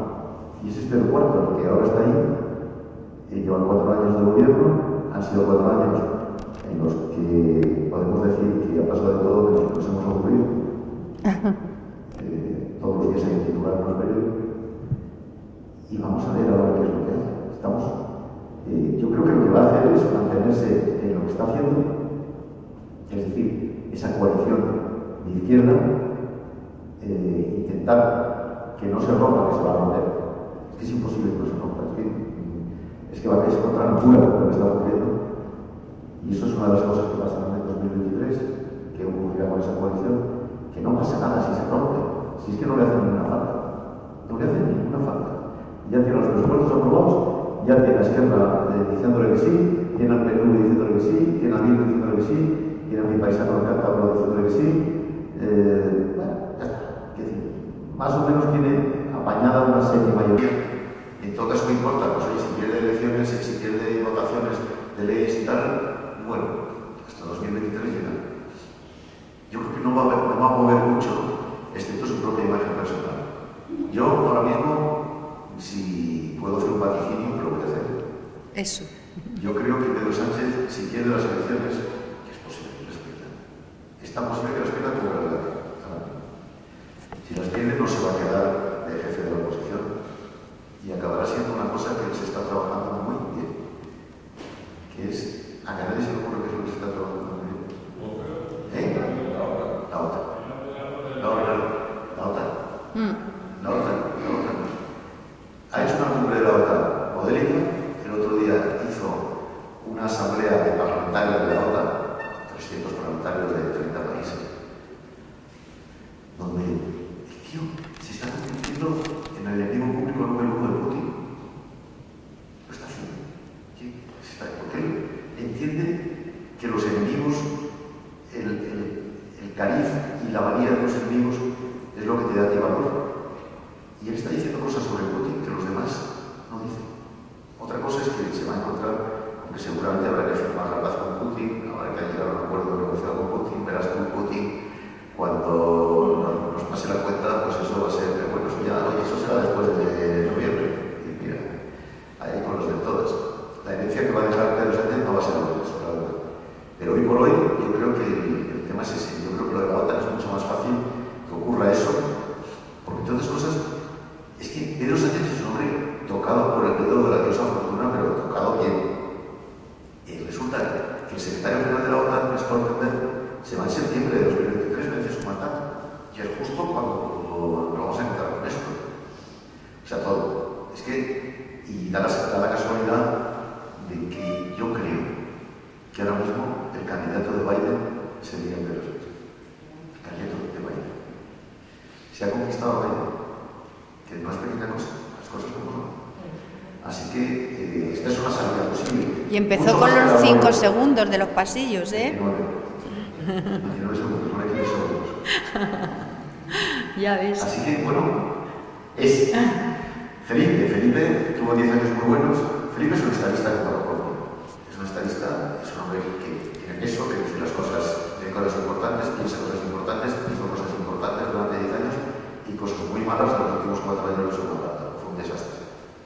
Y yo creo que básicamente porque no se enteró, porque no quiso enterarse. Sí, perdón. Eso te iba a preguntar, por la analogía, en los 40 años de Felipe, ¿cuál es? De 40 tampoco. Ah, bueno, 40 años. 40 años dentro del gobierno y fuera del gobierno.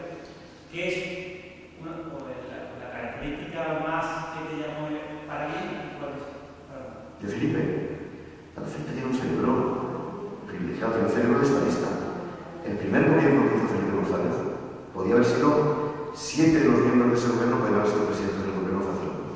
eran gente formada en Estados Unidos o fuera, en unos tiempos que en España pues, nadie se había formado fuera, gente que hablaba idiomas, que se movía, hablaba idiomas mejor que el propio Felipe, que tenía carreras profesionales interesantes, que tenían una visión política muy interesante, que eran moderados. Ahí no había un solo rojo, en el sentido, digamos, convencional del término. Y yo me acuerdo aquella noche del 28, la noche de la foto del Palas, aquella noche, a mí alguien que conozco muy bien, porque es muy amigo mío, y que estaba al lado de Felipe González durante toda la campaña, me dijo que había instrucciones muy severas para no desmadrar la alegría, que la gente no se asustase porque había ganado el Partido Socialista. Y eso lo consiguió sobradamente. Durante los 10 primeros años, España cambió una barbaridad, mucho más lentamente que con Adolfo Suárez, pero claro, las circunstancias eran distintas. Había ilusión. Sí, pero España cambió una barbaridad sin que realmente hubiese grandes conclusiones. Es más, la única conclusión que hubo fue la sindical, la huelga de 1988, que casi hace que Felipe González se marchase. Tuvimos un rifirrafe, por cierto, el día de Navidad pasado, Felipe González y yo, porque yo empecé diciéndole: tengo una cosa que reprochar. Igual, que te quisiste marchar 10 veces y estuviste a punto de marchar, ahorita tú eras jefe del gobierno. No, eso no es verdad, tenemos un documentado, que vamos a hablar de por supuesto. Y una de las veces fue después de la huelga del 88, que estuvo a punto de dejarnos en manos de alguien como Narcís Serra, con lo cual este país no sé qué hubiera sido este país en este momento. Narcís Serra hizo bien la reforma militar, porque le hicimos bien todos, lo hicieron muy bien los militares, de hecho sea de paso, pero Narcís Serra era una catástrofe importante. Era lo peor que había en el gobierno, era Narcís Serra, por un lado, y Barrio Nuevo por otro, por otras razones, en aquel primer gobierno. Bueno, pues eso, Felipe González, la última parte no controlaba nada, se le desmadró aquello, Filesa, Maresa, Quienes Pobre, no sé qué, Mariano Rubio, Roldán, se le consiguió por todos lados la pelota, y de hecho los últimos 4 años fueron un auténtico desastre. Los 10 primeros fueron de una transformación. Eso fue lo mejor y lo peor. Luego, Felipe González de Jarrón Chino, a mí no me ha gustado. No me ha gustado demasiadas connotaciones con gente como Slim, que no son buenos, demasiado,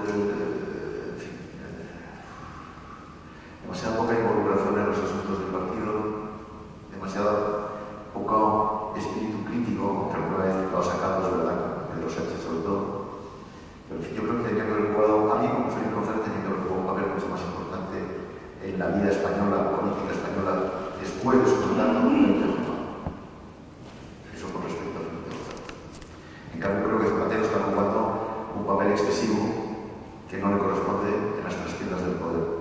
Y lo lamento, pues, porque yo le tenía respeto a Zapatero y se lo estoy perdiendo poco a poco. Ve en que se inicia una campaña, una pre-campaña electoral, que tienes que poner en marcha la maquinaria de guerra, ponerlo en manos. ¿Qué ha pasado? Pues que el Partido Socialista anda así y el Ministerio de Hacienda un poco también así, porque es un pluriempleo imposible. Yo haciendo una revolución fiscal de todos los diablos, pues no da de sí. Entonces, ¿qué pasó? Yo creo, sinceramente, se olvidaron de mirar el gobierno. ¿Es verdad? Estaban en otra cosa y se les pasó. Lo cual, se lo cargaron para ese olvido. Así fue. Eso es un tema. Y yo creo que sangra por todas las heridas, todos los recuerdos, eso lo veo con mucha delita y casi todo. Y que, bueno, yo escribí un artículo que se llama Faligratas, que son los que vienen en faligrama plano. Tú querías hablar de tu entrada, ¿no? Sí, yo quería preguntar si tenías una parte que quería hablar. Perdón, no, que ya tenés alguna cosa más. Perdona. Estamos en ese momento, pues, igual no sé, pero bueno, no sé, que la orden se más a exponer más, en fin. Precisamente cuando en la época que tuvo ir Bueno, ni antes, Aida, tampoco. No, el rey tampoco, disculpe, el rey tampoco. Pero no estamos hablando de políticos. El rey no es político, de hecho, sus actos son de Dios. Antes, cuando ha hecho su Usted tendrá su opinión y yo tendrá la mía. Sí, claro. Me trato usted de usted, pero usted tendrá la de usted. No, yo te tratase usted de tú. Yo te he tratado de tú. ¿A que no? No, dices porque antes le estaban esperando para una firma. Eso también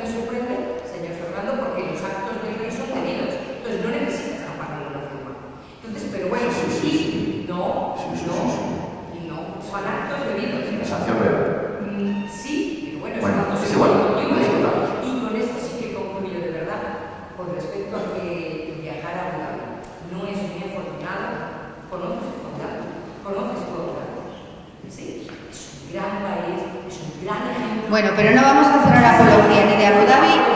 Por favor, Aida te va a responder la pregunta. Hay gente que quiere preguntar más y es muy tarde. Fernando. El PSOE es partido, es socialista, sea lo que sea eso ahora, porque la Internacional Socialista hay muchas acepciones. No es obrero, porque no hay obreros. El término obrero se nos ha quedado un poco obsoleto ya, por lo menos tal y como lo concebía Pablo Iglesias Pose en 1879. Y si es español, no, insisto, no será con Pedro Sánchez ni con el PSOE que por culpa del PSOE como se rompa España, no lo será. Y si es culpa la otra, pues es culpa la otra, pero sí que quedará otra. Si es que a la hora de repartir culpas, yo creo que tendríamos que pensar un poco en los medios de comunicación también. Lo que está pasando con los medios de comunicación es una auténtica vergüenza. Volvemos otra vez. A ver, vosotros vivís en Málaga, que es un sitio que no está mal. No está mal. Está muy bien. Yo vivo en Málaga, que es el rompeolas de las Españas, el sitio más donde mayores tensiones políticas, sociales, económicas y todo tipo se viven en estos momentos. No tiene nada que ver Madrid con el resto de España, excepto Cataluña, y no tiene nada que ver la prensa y los medios de Madrid con los medios del resto de España. Nada que ver. O sea, la tensión que estamos viviendo es tremenda y ahora mismo hemos vuelto a la época en la que hay que comprar más de un periódico para enterarte de lo que pasa, porque hay un periódico que apoya al gobierno continuamente que se olvida de dar las noticias que no convienen y hay un par de periódicos por ahí, o tres. Eso ha pasado un poco siempre también, no, Fernando. Hasta este punto nunca. El otro día Pedro Sánchez se veía con Xi Jinping en la cumbre del G20. Sí. Bueno, hubo dos periódicos que no dieron la foto. Eso es verdad. Me parece un pedazo de Pedro Sánchez se veía con Xi Jinping. Hubo dos periódicos que no dieron la foto. En cambio le dieron con una foto con una camisa balinesa. Estaba ridículo simplemente porque la camisa balinesa no quedaba nada. Es decir, estamos en un momento en que los medios están jugando un papel cuando menos cuestionable. Y eso también tiene que ver con lo que tú estás diciendo. Claro, los jóvenes, yo cuando voy a dar clases por ahí, pues mira, menos en la Facultad de Comunicación de Málaga, lo de las principales facultades de comunicación, que por cierto estaban de aniversario de Málaga, la facultad. La UMA. Pues los jóvenes tienen un desinterés absoluto por la política y por la actualidad. Yo, en las clases, siempre pido, a ver, que levante la mano el que lea un periódico de papel todos los días. Por supuesto, todavía de 18 facultades que he recorrido, todavía estoy por ver que uno solo levanta la mano. Nunca. Contarme quiénes escucháis un noticiario de radio todos los días. Un noticiario de televisión, 2 manos. Periódicos digitales, bastantes manos, sí, pero bueno, al final los periódicos digitales son periódicos digitales bastante underground y poco representativos. Bueno, menos el Confidencial. Bueno, es que los jóvenes no leen el Confidencial. Entonces, pero porque no tienen nada. esto ya mucho veces. Yo lo que creo, sinceramente, es que estamos en lenguajes absolutamente dispares. Yo nunca he visto un conflicto generacional como el que estamos viviendo ahora. Pero conflicto de verdad, de verdad. Lenguaje distinto. Bueno, por ejemplo, haz una prueba un día si quieres. Pregunta qué es una crisis de gobierno. Pregunta a una clase de universitarios qué es una crisis de gobierno. No conocen ni a Felipe González. Tú preguntas, yo pregunto a ellos, no saben quién es Felipe González. Y bueno, yo todavía tengo algún compañero que le dije el otro día que venía de ver a Solchaga, me preguntó que quién era Solchaga. Un compañero que está ejerciendo de periodista. O sea, que también no te olvides a la hora de repartir culpas, no te olvides de los medios. Pero tienes tú toda la razón, los políticos, todos los políticos, están en una lucha descarnada por el poder. No nos viene nada bien una campaña electoral que va a durar un año, no nos viene nada bien, porque es que realmente vamos a seguir con este disparo de varas de San Borda que eso no construye país, no construye Estado. Y es verdad que estamos intentando más bien apropiarnos del Estado, de parcelas del Estado, que modernizar y hacer evolucionar el Estado. Yo siempre digo que a Frankenstein también se le fue de las manos la criatura. A Víctor Frankenstein digo en el libro. Sí, sí. de la gente. Así que esto necesita un tiraje de timón importante. Lo necesitan, sí, estoy totalmente de acuerdo. Pues yo creo que de alguna manera, si el viaje que va a dar Vox es este, yo prepararé el exilio, digo de verdad. Diego, que tenías alguna pregunta del tema del partido. No quiero a las formaciones extremas, no está haciendo más que daño. Yo quiero volver al bipartidismo otra vez y quiero que haya un partido de centro, no esta porquería que tenemos, lo siento mucho, está algunos de Ciudadanos aquí, quiero un partido de centro que sea capaz de aglutinar mayorías de centro-izquierda y o de centro-derecha alternativamente, que es lo que realmente yo creo que necesitamos en estos momentos, no una coalición absurda en la que hemos tenido de vicepresidente la figura más atípica de todo el mundo, probablemente. Diego, perdón. Diego.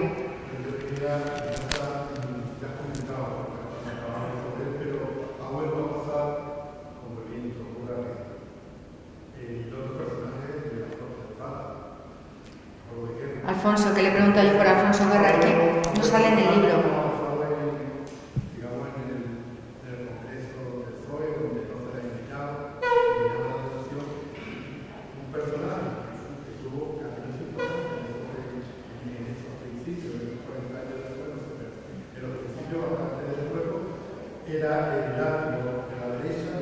Total.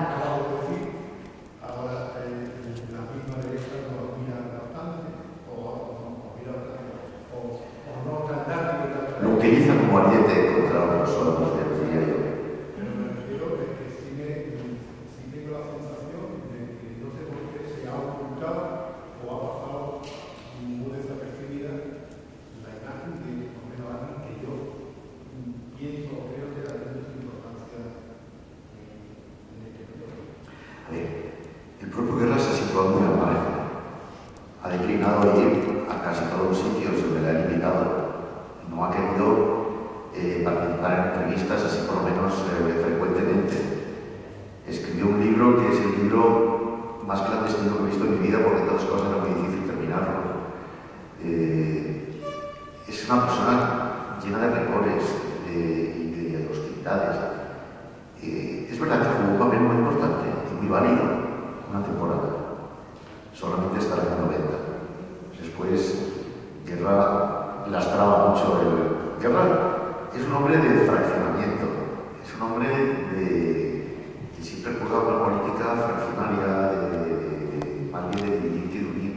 Y de hecho, recuerda que de los años del 85 al 90 fueron años de banderías, donde los guerristas se enfrentaban continuamente con los renovadores y Guerra encabezaba una fracción que amenazaba en algunos momentos con romper el propio partido.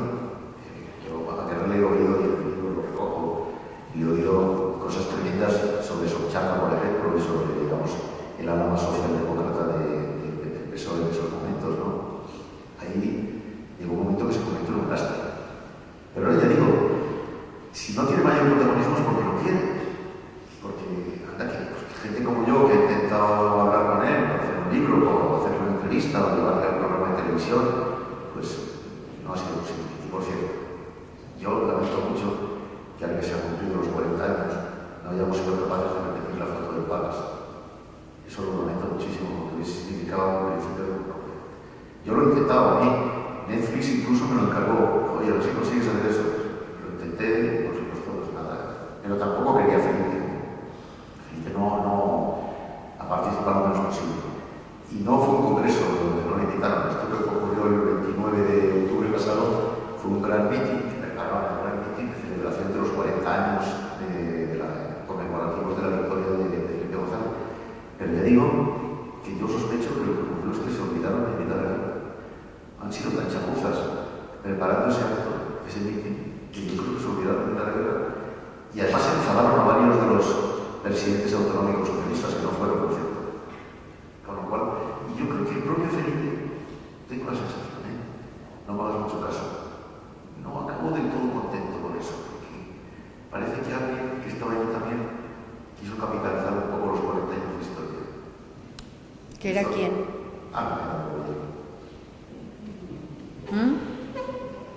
Tiene un poco de imaginación, ¿no? No, hombre, es que quiero que lo digas, que si no, luego sale solo de mi boca.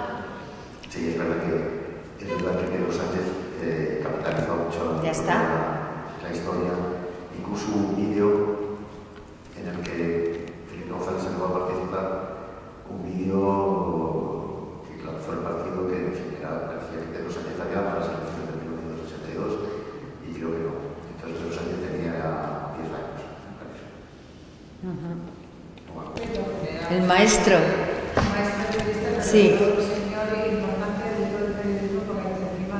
Firmaba en el país, además, ¿no? Y ese día en que se ganaron las elecciones, el PSOE perdió las elecciones la UD. Y yo me fui estábamos en Alcalá, ¿recuerdas? Y bajamos un grupo de periodistas y yo al Palace a participar en la canción de aquel, ¿no? Y luego le pasaba ahí en ese momento viendo un compañero y me dice, mira, esta, no sé qué, como, y me dio miedo pensar que me estaban señalando como si yo fuera una persona de derecha, era un problema. Tampoco pasa nada, ¿eh? No, pero vamos, que quiero decirte que en ese momento era la primera vez que el Partido Socialista ganó las elecciones, efectivamente, pasado por una transición. Y claro, yo era una niña en ese sentido, pues que no tenía ni idea de lo que podía pasar más adelante, ¿no? Pero me dio un poco de susto, hasta que vi el grupo de socialistas que estaba aquí, que me conocía por los distintos mítines que habíamos a lo mejor en la universidad, me dijo, pero ahora son incidentes, y se enfrentaron a este punto. Y yo aquí yo dije, no, esto está solucionado, no va a haber líos. ¿Sabes? Esa reacción de ese tonto es precisamente lo que se trataba de evitar. Lo que Felipe González dio orden de evitar en toda España. Es decir, ese miedo. Se hicieron muchas celebraciones, lógicamente, en cada una de las federaciones o aprobaciones, o hoteles donde se hacían los centros electorales. Y lo que se trataba de evitar, la orden que se dio, esto me lo ha contado Julio Feo, que es un amigo mío y que estuvo con él todo el tiempo, la orden que se dio es, no, aquí nada de actitudes de desplantes, nada de actitudes provocativas, nada de aquí, nosotros, nada de decir enemigos de vosotros, nada de eso. Y de hecho, menos el tonto ese que tú te encontraste, seguramente no se produjeron muchos hechos de esos. Eso es la verdad. Y yo, eso creo que hay que agradecer también ese talante, que es el talante de la visión de estadista, porque lo fácil es decir, hemos ganado. Si hubiese estado Pablo Iglesias, imagínate si en vez de Felipe González hubiese sido Pablo Iglesias, no quiero decir, ni quiero cuidar. Tengo que decirte una cosa también, que para dejar ya sentado con mi sensación de que no va a pasar nada especial, al contrario, fuimos por la Castellana y en el hotel que era en un palacio se celebraba la rotura de techo del CAP. Y ahí hay una gran fiesta también que yo vi ahí, que el día de mañana podría haber un bipartidismo de una derecha democrática y una izquierda democrática y nada extremo. Eso yo no me tranquilizó al ir a mi casa. Bueno, de hecho, eso ocurrió. Y además teníamos la suerte, Felipe González tenía una mala suerte, es que seguía funcionando ETA todo el tren, pero tenía una suerte, y es que tenía un tipo que se llamaba Miquel Roca, representando a lo que se llamaba entonces la minoría catalana. Si Miquel Roca hubiera salido bien la operación Roca y hubiera pintado algo más en la política nacional, no hubiésemos tenido el problema catalán que hemos tenido. Y yo en el libro cuento una historia que no se sabía, que me la contó el propio Roca. Él, a su operación, la famosa operación Roca, la operación reformista, él intentó que la apadrinase Adolfo Suárez. Y Adolfo Suárez estaba de acuerdo. Pero había gente del Centro Democrático Social, que era el partido de Adolfo Suárez en ese momento, que nada, que si nos englobamos en la operación Roca con una figura tan potente como Miquel Roca, con Antonio Garrigues, con Florentino Pérez, todos estos, desaparecemos como personas. Entonces fue uno de ellos, se plantó en el despacho de Roca, que era su habitación en el Palace, que es una habitación que yo conozco muy bien porque he estado muchas veces hablando de él allí, en él y su despacho. Le dijo, de ninguna manera esto va a ser porque nos vamos a poner y tal. Y ahí murió ese intento tan interesante. ¿Quién fue el otro tonto? ¿Quién fue el que fue allí a la operación? Un señor que fue ministro alguna vez y que, para daros una idea de lo que era ese señor, os diré que acabó anunciando para Rico en la televisión y que un día apareció, fue de ministro de Jornada con el Rey a una visita a un país extranjero